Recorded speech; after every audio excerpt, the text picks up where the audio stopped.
Hi, I'm Matt with ApplianceVideo.com. Today we're going to be taking a look at the drain pump on this Whirlpool direct drive washer with a built-in faucet.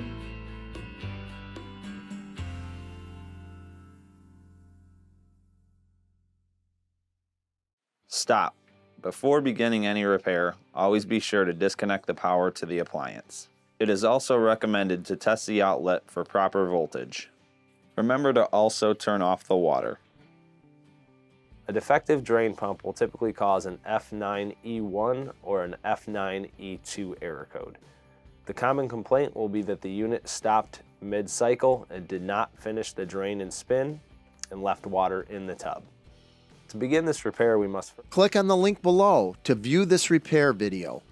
ApplianceVideo.com guides you step by step, giving you the confidence to avoid recalls and callbacks, also saving time on repairs.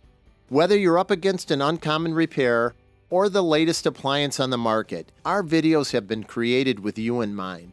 Our growing library of videos have been produced using our factory-certified technicians who have extensive infield experience over the past 30 years.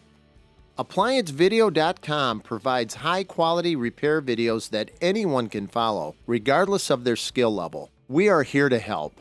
Click on the link below to view this repair video and let us help you do it right the first time.